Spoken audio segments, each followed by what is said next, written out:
माननीय मुख्यमंत्री जो वित्त मंत्री के रूप में राष्ट्रीय राजधानी क्षेत्र दिल्ली सरकार से संबंधित भारत के नियंत्रक एवं महालेखा परीक्षक का सार्वजनिक स्वास्थ्य अवसंरचना और स्वास्थ्य सेवाओं का प्रबंधन पर निष्पादन लेखा परीक्षा प्रतिवेदन वर्ष 2024 का प्रतिवेदन संख्या 3 की प्रतियां सदर पटल पर प्रस्तुत की जाए और श्रीमती रेखा जी इसको हम सबके समक्ष प्रस्तुत करें।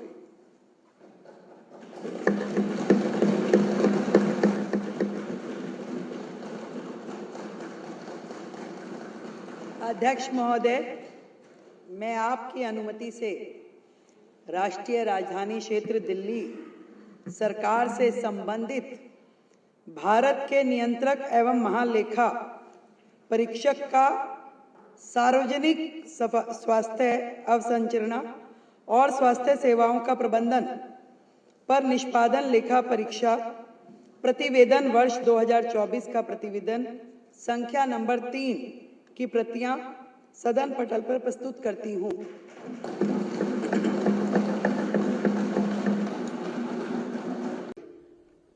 $32,000, लेकिन 10 साल में अध्यक्ष जी आपको जान के हैरानी होगी जब हम ये रिपोर्ट पढ़ते हैं तो 1235 सिर्फ बेड पड़े हैं पिछले 10 साल के अंदर, यानी कि जो उनका रेशो है, प्रॉमिस का रेशो है, सिर्फ 3.5% उन्होंने काम किया है। बाकी का पैसा कहां गया, क्या हुआ, भ्रष्टाचार के अंदर ये गया, ये रिपोर्ट पूरी तरह इंगित करती है। अध्यक्ष जी, जो इस रिपोर्ट के अंदर भी कहा गया कि इन्होंने 4 हॉस्पिटल्स को स्पेशल ऑडिट किया गया, जान के आपको हैरानी होगी अध्यक्ष जी और सदन को भी हैरानी होगी। लोकनायक जयप्रकाश नारायण हॉस्पिटल जो दिल्ली का सबसे प्रतिष्ठित दिल्ली सरकार का हॉस्पिटल है, जब सबसे ज्यादा लोग इलाज कराने जाते हैं, वहां पे एक ओटी सर्जरी ऑपरेशन थिएटर की सर्जरी का डिपार्टमेंट ही फंक्शन नहीं है। ये है दिल्ली की सरकार। और जो वेटिंग टाइम है अध्यक्ष जी, किसी को जरूरत हो आज ऑपरेशन कराने की, आज ऑपरेशन नहीं हो पाएगा अध्यक्ष जी, 4 से 12 महीने लगेंगे। ये वेटिंग टाइम है इस सरकार, इस पूर्ववर्ती सरकार की हेल्थ क्रांति। यही चीज यहां नहीं रुकते हम सर अध्यक्ष जी, यहां पे 5 ईसीजी मशीन खराब है, 12 ईसीजी मशीन 5 खराब है। 5 बिपैप जो ऑक्सीजन की सब मशीन होती हैं आईसीयू में नॉन फंक्शनल है अध्यक्ष जी। 3 ट्रांसपोर्ट मॉनिटर्स फंक्शन नहीं है आईसीयू के अंदर, ये इस जांच रिपोर्ट में सामने आया अध्यक्ष, सामने आया। ऐसे ही राजीव गांधी हॉस्पिटल के बारे में भी ये चीज है, जनकपुरी हॉस्पिटल के बारे में भी चीज आई है, और चाचा नेहरू बाल विकास जो चिकित्सालय है उसके बारे में ये चीजें। और निश्चित तौर के ऊपर जब ये बताया जाता है, मन को बहुत व्यथा होती है अध्यक्ष जी कि 27 हॉस्पिटल्स के में से 14 हॉस्पिटल में आईसीयू सर्विस नहीं है अध्यक्ष जी, 14 आईसीयू सर्विसेज। और ये बात करती थी सरकार हेल्थ क्रांति की। तो ये रिपोर्ट जब हम पढ़ रहे हैं निश्चित तौर के ऊपर एक एक चीज को इंगित करती है, और मुझे लगता है कि जब ये पूरी रिपोर्ट पढ़ेंगे तो निश्चित तौर के ऊपर इस सरकार की सो कॉल्ड हेल्थ क्रांति की तो पोल खुलेगी। लेकिन जैसे लिकर पॉलिसी के अंदर, लिकर के अंदर एक भ्रष्टाचार सामने आया, जब हम ये पूरी रिपोर्ट पढ़ेंगे निश्चित तौर के ऊपर एक बहुत बड़े भ्रष्टाचार की तरफ ये इंगित करता है। आपने मुझे बोलने का मौका दिया, मैं बहुत बहुत धन्यवाद आपका। अशोक गोयल, श्री अशोक गोयल,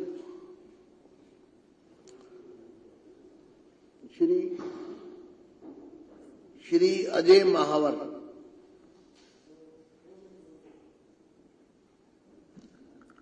धन्यवाद अध्यक्ष जी।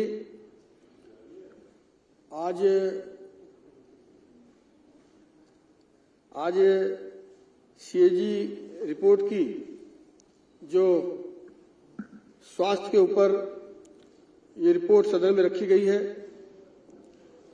हम लगातार इस विषय को पिछले सदन में भी उठाते रहे और जिस प्रकार से ये सीएजी रिपोर्ट अभी मैं सरसरी ढंग से देख रहा था, तो इसमें हॉस्पिटल्स की तो जो बात आई है वो आई है कि हॉस्पिटल तो इन्होंने खोले नहीं, लेकिन बिस्तरों की संख्या भी लगातार कम होती रही है। हर जिले में, हर हॉस्पिटल के अंदर जो बेड्स थे वो भी कम हो गए।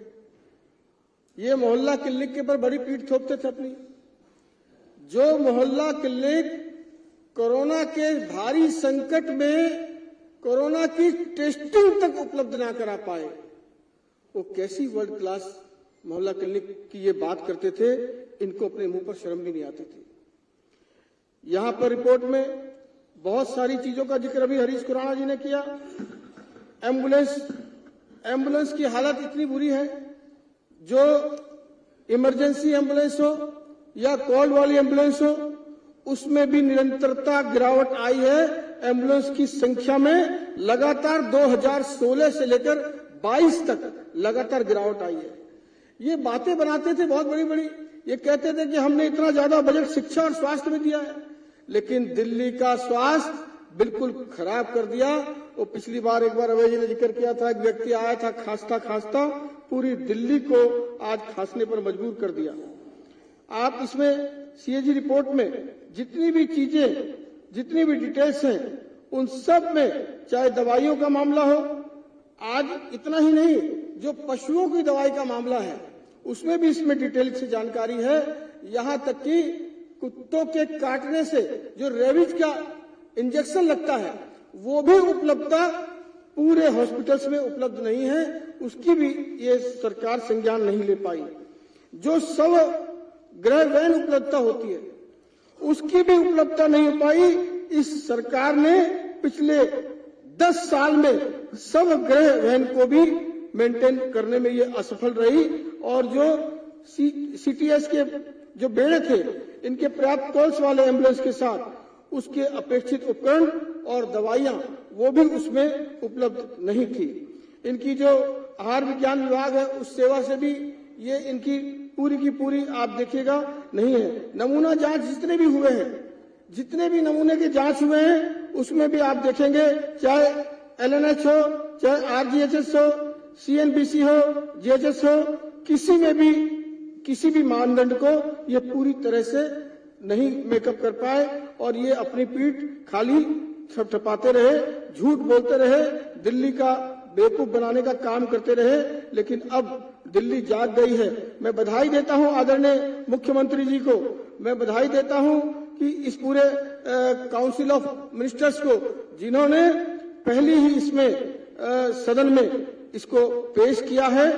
इसमें बाल मृत्यु का भी जिक्र है।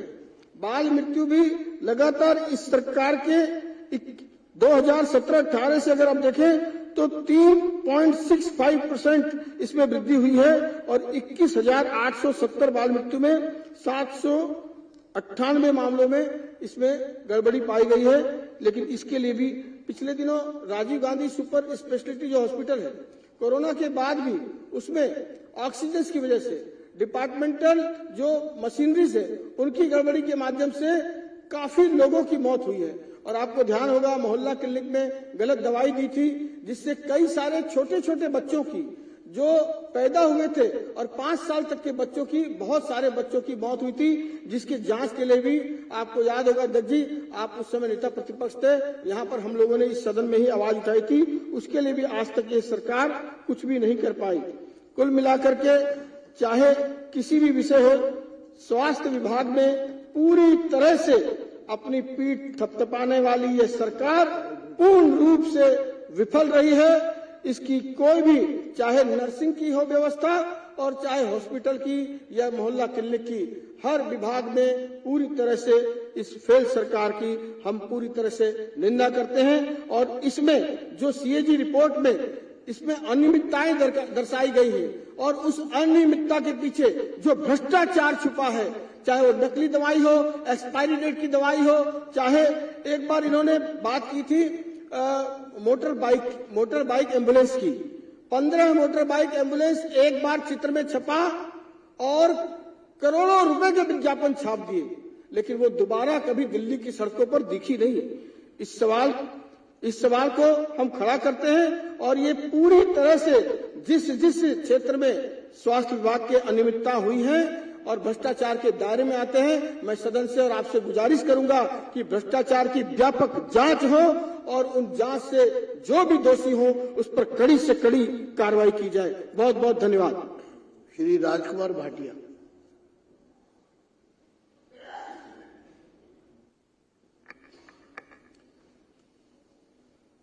आदरणीय सभापति महोदय, मैं आभार व्यक्त करता हूं, आपने मुझे बोलने का अवसर दिया।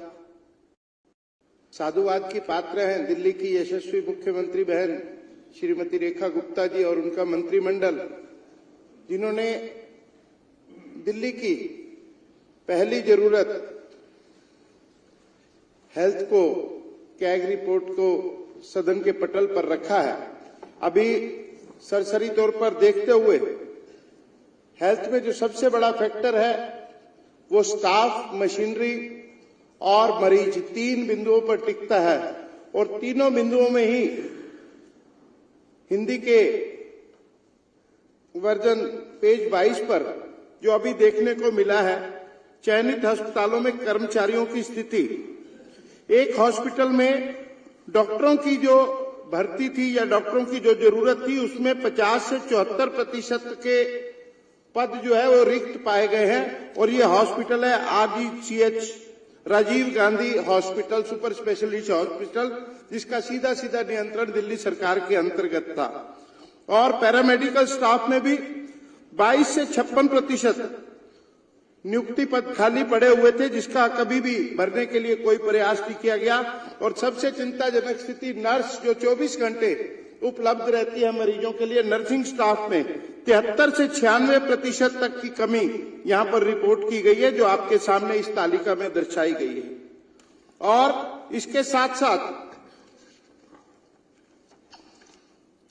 फर्स्ट रिस्पांस व्हीकल, जिसका अभी जिक्र भाई अजय महावर जी ने किया है, राष्ट्रीय राजधानी क्षेत्र में विशेष रूप से संकुल इलाके जरूरतमंद व्यक्तियों तक चिकित्सा सहायता प्रदान करने के लिए मोटरसाइकिल का उपयोग फर्स्ट रिस्पांस व्हीकल शुरू करने के लिए 2018 में मंजूरी दी गई थी और फरवरी 2019 से पूर्वी शादरा और उत्तर पूर्व जिलों को कवर करने के लिए तैनात किया गया था। लेकिन लेखा परीक्षा में पाया गया कि FRB बाद में स्टाफ की कमी के कारण 2020 में वापस ले ली गई थी। करोड़ों रुपया खर्च करने के पश्चात और करोड़ों रुपया विज्ञापन पे खर्च करने के बाद किसी भी मरीज को सहायता देने के लिए यह केवल दिखावा था और कभी भी इसका सदुपयोग नहीं हो पाया है। अस्पतालों में एम्बुलेंस में शवग्रहण और एम्बुलेंस सेवाओं की उपलब्धता पर भी गहन और सघन इस पे टिप्पणियां की गई हैं, जो खतरनाक है। सच्ची बात तो यह है कि पूर्ववर्ती सरकार दिल्ली की जनता के स्वास्थ्य के साथ खिलवाड़ कर रही थी और इसके साथ साथ कोविड काल में भी उन्होंने दिल्ली की जनता को बिलखने के लिए छोड़ दिया था। इलाज की कमी के कारण अनेकों मृत्यु हुई और इसको जो ये कमियां इसमें दर्शाई गई हैं, जो टिप्पणियां दी गई हैं, इसे संगीन मानते हुए इन पर हत्या का मुकदमा दर्ज करना चाहिए, क्योंकि उनके कारण जिन मरीजों की मृत्यु हुई है वो स्वाभाविक मृत्यु नहीं थी, उसे हत्या की श्रेणी में लाकर इन पर मुकदमा चलाया जाना चाहिए। श्री OP शर्मा।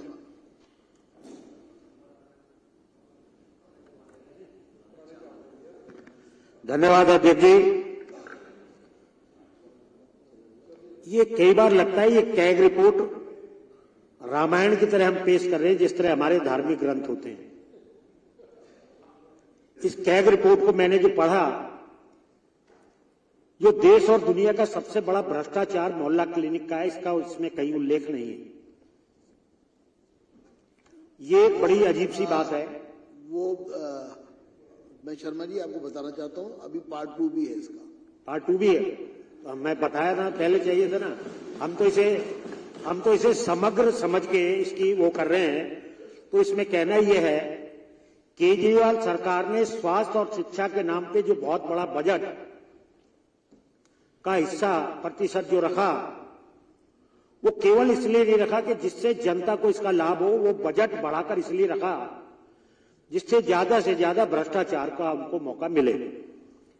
अभी इसको जितना देखा है उसके हिसाब से अभी मुझसे पहले फर्स्ट रिस्पांस व्हीकल के विषय में बात हुई और ये विशेष रूप से ट्रांस यमुना शाहदरा के लिए किया गया था।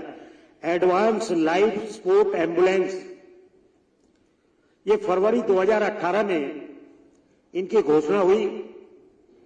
कभी ये मोटरसाइकिल, कभी ये एम्बुलेंस आई और कभी ये चली गई और कहां चली गई, इसका कोई उल्लेख सरकार के पास नहीं है। एसेंशियल ड्रग की अनुपलब्धता है। हेल्थ केयर फैसिलिटी, कोरोना के समय में केंद्र सरकार ने जो पैसा दिया उसका दिल्ली सरकार पूरा उपयोग कर नहीं पाई। डीडीए ने भी जो जगह इनको हेल्थ सर्विसेज के लिए दी उनका भी उपयोग ये नहीं कर पाए। इंफीरियर क्वालिटी की ड्रग जब जब जांच हुई तो इंफीरियर क्वालिटी की ड्रग पाई गई। जिन कंपनियों को अनेकों अनेक प्रदेश में ब्लैक लिस्टेड कर दिया गया था, जैसे कि Jackson lab, Aculife health, Centurion lab, Maan pharma, उन ब्लैक लिस्टेड कंपनियों के साथ भी दिल्ली सरकार का संबंध रहा और उनसे लगातार उनको फायदा पहुंचाने के लिए उनकी दवाइयां लेते रहे। उनकी क्या पैरामीटर है, उनकी क्या जांच है, इसके ऊपर ध्यान नहीं दिया गया। नर्सिंग और अभी मुझसे पहले बताया 3-4 हॉस्पिटल में, नया हॉस्पिटल तो उन्होंने कोई बनाया नहीं। जिनका एक्सपेंशन कर रहे थे उनका बजट भी लगातार साल दर साल बढ़ाते रहे और आज भी वो एक्सपेंशन का कार्य पूरा नहीं हुआ है। पेशेंट सेटिस्फैक्शन सर्वे नाम की कोई चीज पूरी दिल्ली के अस्पतालों में ये सरकार निर्धारित कर नहीं पाई।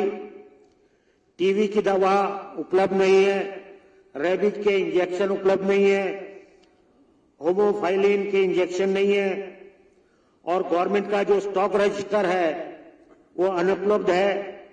तो केवल और केवल बजट की बंदर बांट करना यही दिल्ली सरकार का उद्देश्य रहा। इस सभी रिपोर्ट को देखते हुए ये लगता है कि जो दावा दिल्ली की सरकार वर्ल्ड क्लास हेल्थ का जो दावा करती थी उसका गुब्बारा फूट चुका है। दिल्ली की तत्कालीन सरकार हर मुद्दे पर, हर मोर्चे पर जो जो गोल उन्होंने स्थापित किए थे उनको अचीव करने में सफल रही है। और तो और अस्पतालों में ना तो फैकल्टी है, ना डॉक्टर है, ना दवाई है। बहुत से अस्पताल, खासतौर से मैं अपने यहां जो अस्पताल है उनकी बात कर रहा हूं, जो जे क्लस्टर में जो गरीब लोग, ईडब्ल्यूएस के लोग हैं, उन महिलाओं को मैटरनिटी के लिए दर दर भटकते हैं और मैटरनिटी का जो डिपार्टमेंट है वो पूरी तरीके से बंद कर दिया गया है। चाचा नेहरू हॉस्पिटल, जहां केवल बच्चों का इलाज होता है, वहां भी हाल बेहाल है।